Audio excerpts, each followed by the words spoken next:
So how can we build a nice, solid, consistent golf swing without having to make all kinds of technical changes? Well, I'm going to give you a couple key feels, some drills you can work through here that are going to get you on track without getting overly technical.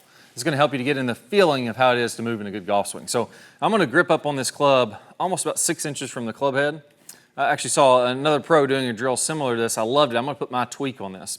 So we're going to come over to a wall. I like this because you can do it anywhere in your house. I'm going to set up to where I hinge forward from my hips. I'm going to put the bill of my cap on this wall. My toe of my club would be against this wall too with a driver. Now as I go to the top of the swing, I'm going to let that club turn inside this wall, obviously, and I'm going to keep my head against the wall until my left chin comes, or my left shoulder comes under my chin. Now it's okay if your head moves maybe about 1 inch to the right in the backswing.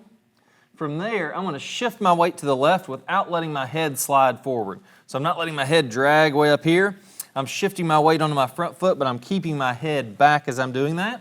As I also do that, I'm going to let the butt end of this club scrape against this wall. That means I'm getting from the inside. If I get steep in the downswing, now this club is going to be way back in here. So I'm going to the right, a little shift to the right's fine. I'm going to bump to the left, keep my head back, and let that club trace the wall on the downswing. Now from there, as I come into impact, you'll see my club's coming from the inside, and I'm going to come with my toe of my club against the wall, and then I'm going to rotate through the shot, keeping my head there until about 45 degrees into the release, and I'm going to let my hips turn all the way on around. Then you can go ahead and come up off the wall there. So looking from face on, that would look something like this. I'm getting a little shift to the right with my head in the backswing, that's completely fine. In the downswing, I shift left and keep my head back, club from the inside. As I release through, I'm going to feel like I keep my head still all the way until my hands are almost up here, and I've stayed down and through the shot and got that extension. That's the first piece of this. Once you get the feeling for that, I got one more thing I want you to add. All right, now here's the next piece of this. It's a little bit of a turn and weight shift at the same time. It's really the same motion. We're going to break it down in a couple pieces. Again, not super technical here. You get these major pieces of the golf swing happening, like keeping your head still, staying in your posture, like we did against the wall, getting your weight shift and your turn down. It's pretty daggone easy to get some good shots. So what I want to do here is I want to get a huge shoulder turn very early in my backswing. So what I'm trying to do is when my club just barely starts to move back, kind of halfway in the backswing, I want my shoulders to already rotate about 90 degrees. So in a nutshell, you just feel like you're getting a big turn, even if you're taking a half backswing, and then from there, swing on through to a full finish. You'll notice here my club doesn't go very far back, but because I got that big turn, I can still get some pretty good speed. So normally, I'm probably around, high teens, maybe 120 miles an hour on swing speed. Here, I'm going to make a shorter swing with a big turn, and you're going to see that I retain most of that speed because I get that nice turn, even though my driver doesn't go very far back, kind of like a John Rahm type swing. There we go. So even though I only took it what felt like about a half backswing, I still got a good turn. My club head speed was a little bit lower, 112.5 on that one. The drive still went 291 yards. So I didn't feel like I had to take it way back long backswing. The key is you have to turn the body. So the wall drill kept us in our posture, kept us very stable throughout the swing. This drill is helping us to turn as we're doing that. And then finally, it's syncing this up with your weight shift. It can be very easy. All I want you to do is go ahead, go to the top of the swing, get a little shift to the left, and then you're going to swing down. So I'm going to get a shift, then I'm going to swing on through to a good full finish. So it's going to look something like this. Backswing, little half backswing, shift, swing on through to a good full finish. And again, as long as you let the body rotate in the backswing, you can stop here and that's fine. As long as you let the body rotate in the follow through where that right shoulder gets all the way down toward the target, your hips and your feet go ahead and move to let that happen, you're going to have good swing speed. So it doesn't have to be the biggest, hardest swing as long as those pieces of your body are moving. If I lock up my body and I just keep everything stiff, I end up getting quick, all arms, really just jerking this club around. The swing speed plummets, the consistency plummets, nothing's good when that happens. So finally it's this weight shift. Little backswing, weight shift, then I swing on through. I'm going to get that same feeling here. Again, just kind of making a 3/4 effort swing as I'm doing this.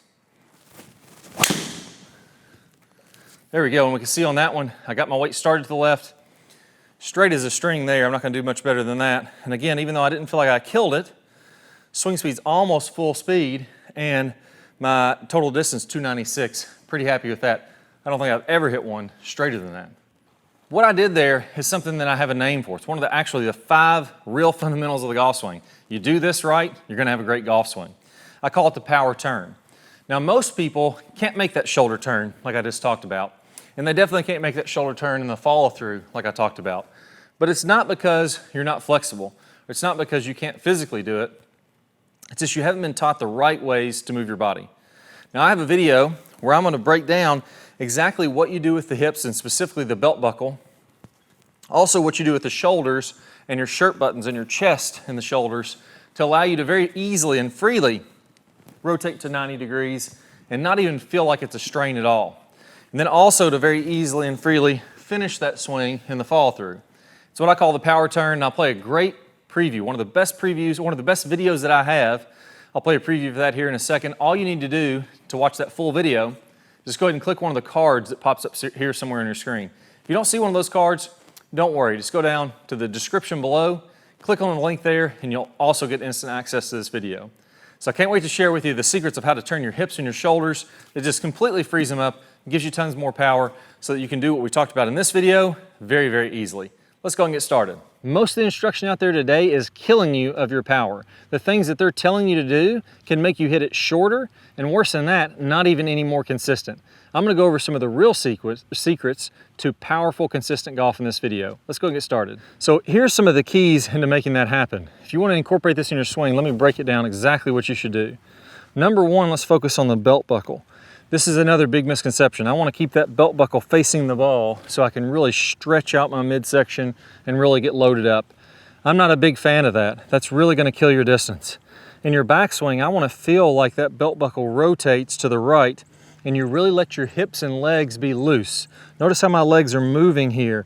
I'm not trying to keep those rigid and tight, or I'm really just taking all the speed out of my swing. All right, so on that one, I really felt like I let my belt buckle rotate back. And a good key to this is feel like your knees are loose. Feel like when you make your backswing. Piece number 2, let's go ahead and rotate our shoulders. When I let my lower body rotate, my upper body can rotate a lot better also.